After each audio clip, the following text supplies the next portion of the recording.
Hey everyone, welcome to Fika for Life. Fika for Life. This is Edward Thomas and my co-host is Linh and hello. And today we're going to be talking about part 3 of... Yeah, friendship with the opposite sex. Oh my gosh, can you be friends with them women things? Because they're like so scary. What about those men things? They're just dumb. No, we're not dumb. Pretend to be. We're into our caveman mode. Okay. That's like a secret language, isn't it? Yeah, it is. You know, we guys, when we're sitting around and we see, we're talking about women, we usually say things like, So, before we were talking about how to become friends with the opposite sex. Yes. And in the very beginning, we were talking about our own experiences. How we became the way we are with the opposite sex and friendships. And today we want to talk about the pitfalls, like the things that are hard or the things that can get out of control. Well, if you're going to be friends with the opposite sex, do not smoke crack with them. That's today's advice. No, it's not. Okay, I guess it's not then. I think we hinted we hinted about these pitfalls before. So we were talking about like falling in love with the other one. Getting in trouble with the partners, or they maybe having trouble with you, being a friend. What more, Ed? Yeah, well, I mean, besides those two, you have also society around you.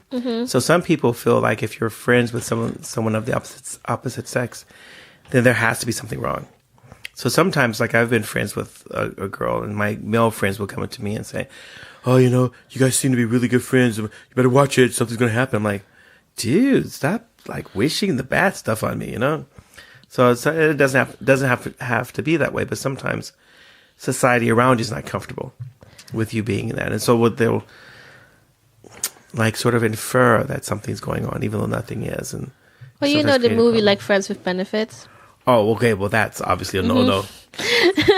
In Sweden, it's called Coco. Yeah. KK. You know? KK. That's just really weird initials. But anyway. It means like F friends.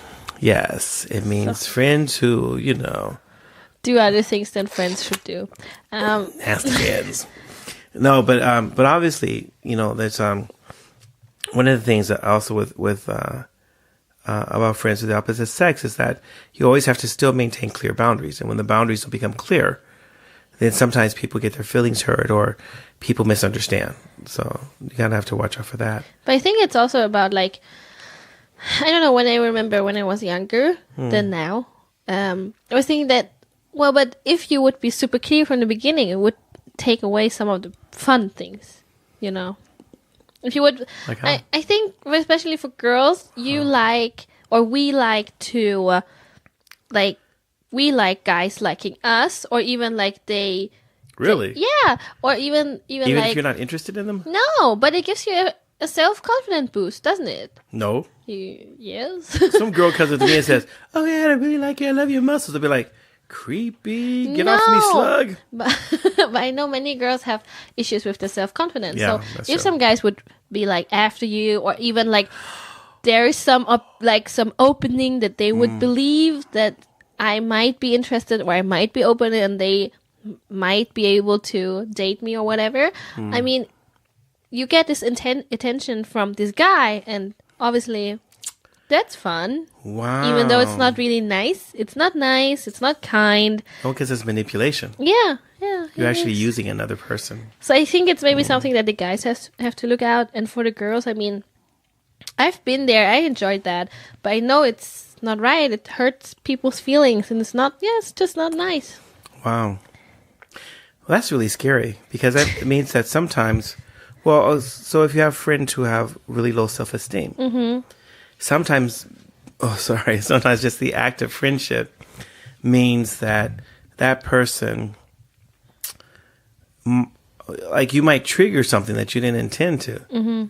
So, like, compliments. So I come from a culture where we compliment people, and since moving to Sweden, where I've noticed that people just don't give compliments that often. No. And I think in the very beginning, I remember my wife saying, you know, people are just going to misunderstand you. I'm like, no, everyone's just friendly. Because I'm kind of a little hippie, you know. And everyone's like just loving and friendly. And we're just being friendly with each other. And then I realized that sometimes going up and say, oh, you look really nice in that dress. Oh. It's not me flirting. Yeah, it's like hitting. It's not. I don't want anything. Like it. You know, it's not. They look really nice in the dress. Oh, I see you cut your hair. Oh, that fits you really well. And then people in their really like girl minds, they're like going, he's paying attention to me. Yeah. He's noticing. Ooh, he must think I'm really special. And the truth is, you're not special at all. You're just like everybody else. You're like no different than the person who's sitting on the corner who hasn't taken a bath in 2 weeks. I would give them a compliment also. So it's not like it's anything special. It doesn't mean like I'm into you. I think people can easily take it that way. Yeah. So sometimes, but what it means is then I have to treat people like intentionally mean to someone from my perspective. Because if I'm nice to them, they might fall in love with me.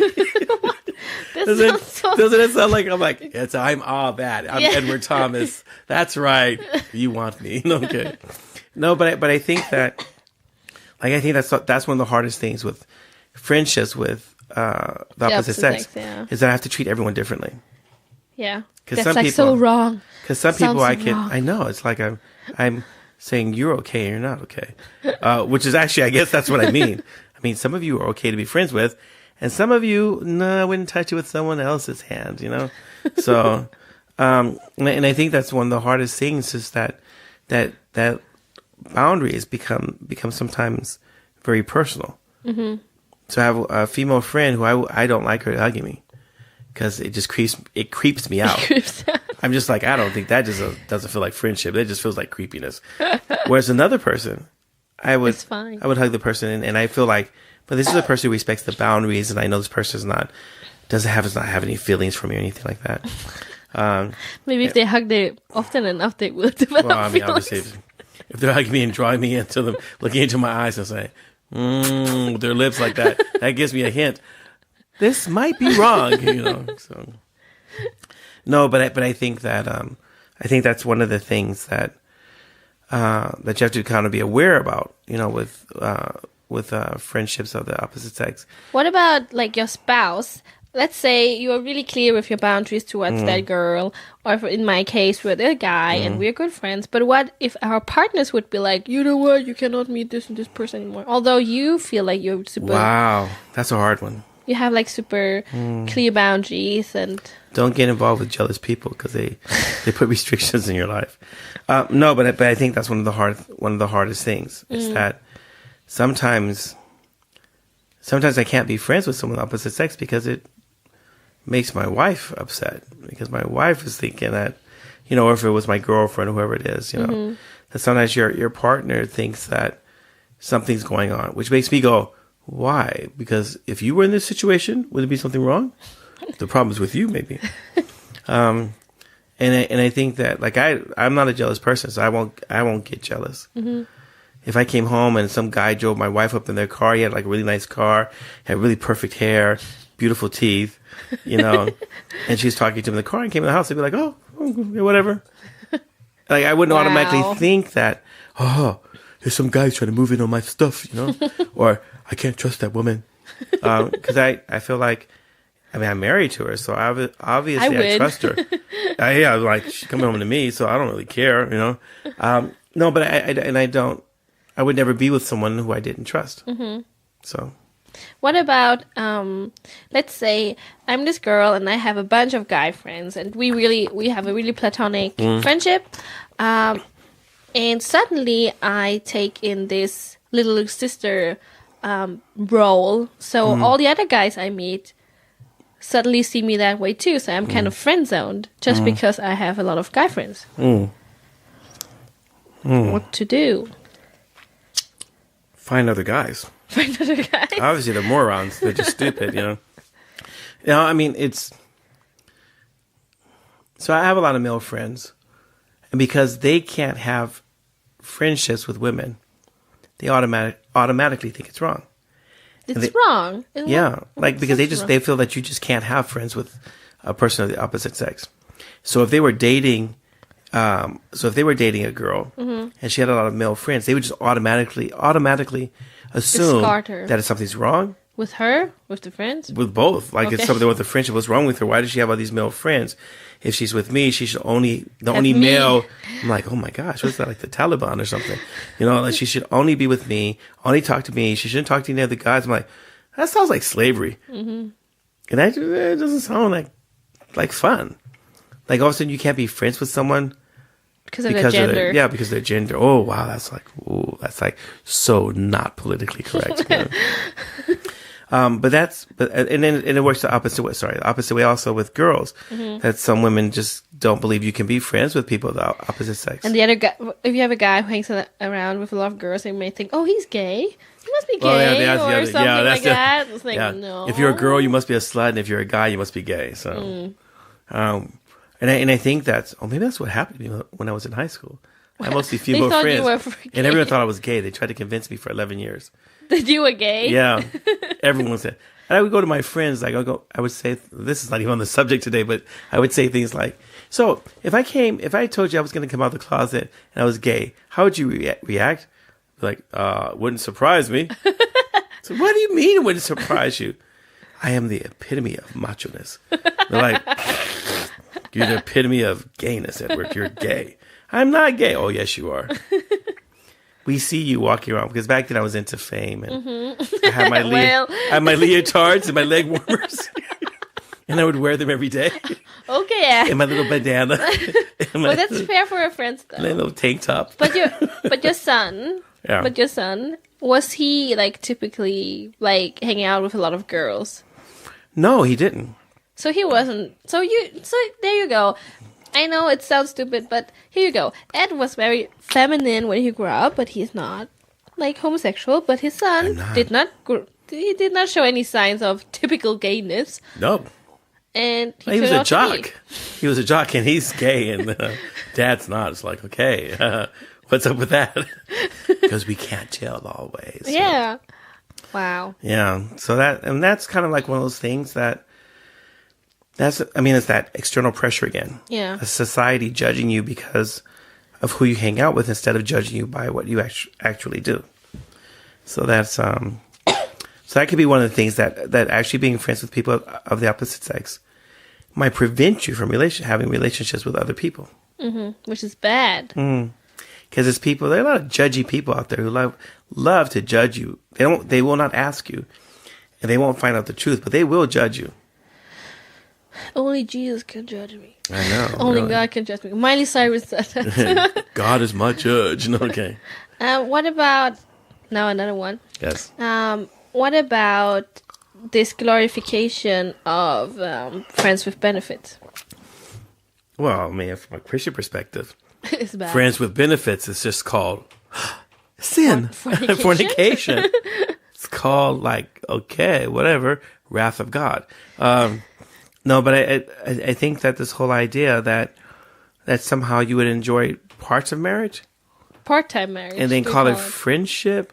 I remember reading about in Iran, so people can get married for lunch so they can have sex with each other. Are you kidding me? No, you go to the imam, and he was gives you a temporary marriage. So you're married for an hour or for 5 hours. No, yeah, I'm serious. You're making this up. No, I watched a whole documentary on this. It was even on 60 Minutes, which of course you could realize 60 Minutes is better than CNN. and they were talking about how in Iran that, so there's a sort of a legitimized adultery, and in the sense that people would go off and they get married for an hour, because as long as you're married, you can have sex. So they get married for an hour or 5 hours so they can have sex, and then they get a divorce again, and they would keep doing this over and over again. There must be a whole business. Yeah. So I'm like, okay, that's just really weird. Well, it's easier here in Sweden though, because you don't need any permission to hook up. No, I mean, since you have those companies in Sweden that said that, if your marriage is boring, spice it up by having an affair. Yeah, what's wrong with you people? There's actually companies that will contact you in order to make it easy for you to have an affair with people. Have you been contacted? Yes. Really? So I was at my job, and this advertisement came up on Facebook or something. I don't know where it came from. And so it was a mail, and I was like, oh, maybe someone wants to join the choir or something. I opened the mail, You're and he goes, there are women in your who are close to you in your area who want to have sex with you. I'm like, what? Ooh. So I take it away. And then another ad comes up, and it's like, hey, my name is Lisa. I heard a lot about you. So I click on it. It's a naked picture. It's a lady with nakedness. So I was like, oh my gosh. I wrote back. I'm like, excuse me. I am a priest. I'm married. I'm not interested in your naked pictures. Please do not send any more naked pictures to me. I will call the police because you're disturbing my eyeballs. You're funny. But they didn't answer, And so I keep sending these things. I'm like, listen, could you please stop the nastiness? I'm not a nasty boy. It's not good that you apply to them because then they just hook you more. Oh, is that what it is? Okay, so I'm being stupid again.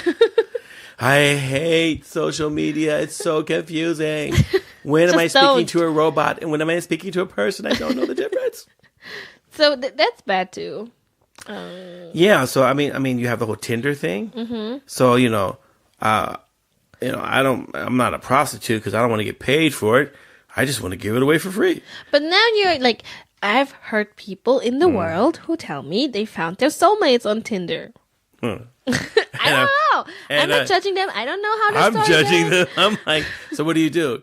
First you test drive the Cadillac. You go like, they do. They do. Didn't you know that? That's how many relationships start off. They hook up and then they maybe go out on a date. I didn't know that. I was totally shocked. Now you too. So okay, here we go. I guess because I was born in the last century. No. We lived under a rock. We lived dated first, and then they hooked up. No. Nowadays, people hook up first. Hook up first? Yes. Oh my gosh, I'd be like running away from you. It's like, get away from me, Jezebel. I am a child of God. They hook up first, and then maybe they like it, and maybe the next day you still find them attractive, and then I want to go on a date. Wow. Or maybe you hook up a couple of times and then you go on a date. Or you never go on a date. Or you just be friends with benefits. So it's just like a booty call here and there. Yeah. Old MacDonald had a farm. E-I-E-I-O. On his farm, he had a booty call. E-I-E-I-O. I don't know what to do. I feel like my whole world is being shattered. I feel like... You didn't know that? I didn't know it either. No. And I talked to my friends and they're like, do you lived under a rock? I'm like, yeah. I guess so. I don't know. I guess I lived under the mountain. I'm a troll. I never go out in the sunlight. So. But then one of the other things might be confusing is that when you have friends with the opposite sex, what can you do and what can't you do? Don't kiss. Don't touch each other inappropriately. Kissing. Okay, well, you don't touch anyone inappropriately. I hope you don't.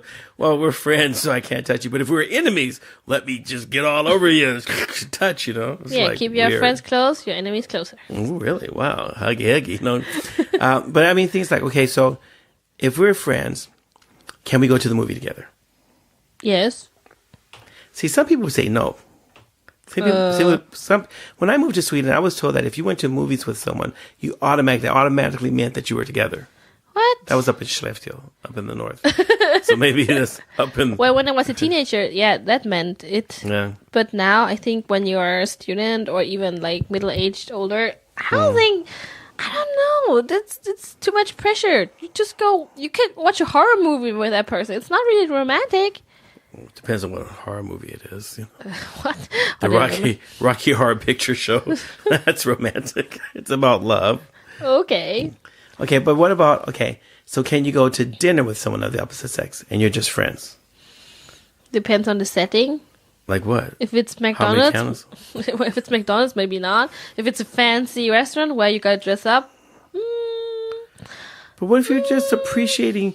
They've helped you with your thesis paper, and you couldn't get it done without them, and so you take it to a nice restaurant to show your appreciation.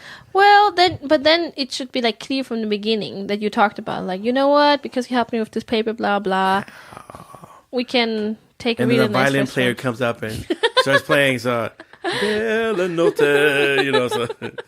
So. Well, I think you if you do that, then you set yourself up for some complications in your friendship. Because even people who might not be attracted to each other might develop some wacky thought in their head. Pseudo feelings. Okay. Can you go to Bastu, the sauna, with someone from the opposite sex? It depends on you dressed. You dress, you are not dressed. You're doing all natural. I mean, I think that's a very big difference. I think most Christians would say no, Yeah. but I think most secular people would say, yeah, why not? It doesn't Why matter. not? We look at each other all the time anyway. Yeah. So, I guess I don't know. I personally wouldn't want that. And the other day when I went to a massage, I also booked a female one because I didn't want to undress. Yeah, even though the man wouldn't look at me or anything, but I just felt like uncomfortable. I'm like, no, I don't want that. That reminded me of once my wife and I went to a hammam. A what? Hammam, so it's like a Okay, Turkish hammam. bath. Yeah. And it was just the weirdest feeling of letting this man scrub my whole body with this scrubbing thing. And then he scrubbed like to my butt, you know? And it was just like, I don't know. I just felt really creeped out. But I was so happy it wasn't the woman. It's like, that just would have been so wrong. And I just would have gone screaming out of there. Ah! So you would prefer the man who made you feel No, that just sounds really uncomfortable. weird. I prefer the man scrubbing my body than the woman. Well, I would prefer a woman scrubbing my body. No. So, I don't know. Yeah, okay. So maybe the sauna is kind of like one of those places maybe not. Because I think it's the same thing I think with the romantic or with the dinner, like there's potential it could trigger something else. Okay. I think everything that so could like the have, bubble pool would be like off limits also maybe.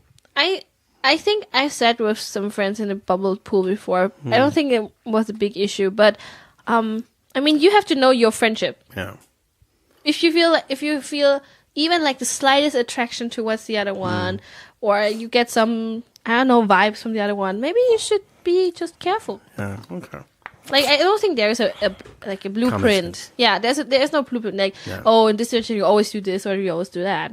And if you feel like you don't have common sense, maybe you should ask your friends. Okay, so I'm going to go on vacation, and I'm going to go on vacation with my female friend. Just her? Yeah, we're going to go to Hawaii together. Okay. Let's say. And do Is that what? okay? Oh, we're going to surf because we both like surfing. We like swimming and diving. We want to do that. We want to check out some of the local wildlife and eat a luau. I think if you have a slight attraction to that other person, it will grow.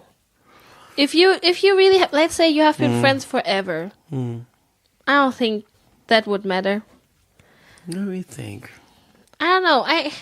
It depends on like if you have a partner. If you have a partner, maybe you shouldn't because that just really gives bad. Yeah, my wife would kill me. She's like, like no. "You're going to Hawaii? And where are you guys sleeping? Oh, we're gonna share a room. Okay, divorce." So I think you have to think about that. And I know there are a lot of people who go on vacation with their friends. Yeah. It's But I think easy it's for one them. thing when you do it like in a group of friends, and when you're doing it just alone. Yeah. I think it's because that alone time. So I think that one of the problems with the pitfalls with the friends of the same of the opposite sex happens to do with having clear boundaries. So what in my behavior is that intimate romantic that I have with only people who I'm romantically involved with? And what in my behavior is really friendship. And I think that when it's fuzzy like that, that's when we get into problems. So you go on a vacation. Okay, we're going to have separate rooms. You can do your thing. I can do my thing. That's one thing that might be kind of okay. We're going to do everything together. I mean, That gets really sounds close. like a couple. Yeah. You know? Yeah. And I think the more that friendship emulates a couple's life, then The more you the think more about problems. it. Yeah, like the more problems that could potentially arise. So I guess that we're saying that we're not against people being together of the opposite sex. We just think that you should follow some common sense. That you really should think it through. You should have clear boundaries, and you should make sure that that you're not using or manipulating the person. So you're getting attention because it makes you feel good, but you're not going to really answer that attention. So you allow people to like you, to believe that something is possible when it's not really that, or it's unclear. So people don't know if they're together with you or not. And you allow them to be in that sort of unclear limbo because there's benefits for you. Talking about benefits with friends. Like someone making dinner for you. Yeah. So I know people who they spend time with people who make dinner for them, and they don't want to rock that boat because they don't want to make their own dinner. Oh, wow. So that to me is manipulation. That to me is just lazy. Yeah, okay, well, that too. Lazy manipulators. Well, so guys. Yeah, I don't know if we have anything more. Actually, I think we're done on this one. Yeah. What do you think? I mean, 3 episodes. Come on, guys. Well, we could do 6. No. I don't know. There's nothing more to squeeze out because we did the benefits. We did how you get there. We did the pitfalls. So you guys should be equipped now. Yes. Go out, make friends. And if you really don't understand anything else, you could always write to us and we'll try to address the question. Again. Remember at our you can send your information or your questions, right, to our email, which is fikaforlife@mail.com. Yes. And remember to subscribe. And give us lots of likes. And then tell to all your friends, your family, especially if you come from a really big family. We want everyone to listen to Fika for Life. And if you're really nice to us, we might start like a YouTube channel. Yeah, and then you can see us when we're actually doing our magic, which is like, ooh. I know. Because we love wienerbröd. Now, if you don't know what wienerbröd is, stay tuned. You better stay tuned. We will tell you one day, but not soon. It's a secret. All right. Well, thank you very much for sticking around with us for this episode. And we'll see you next time at Fika for Life. Woo!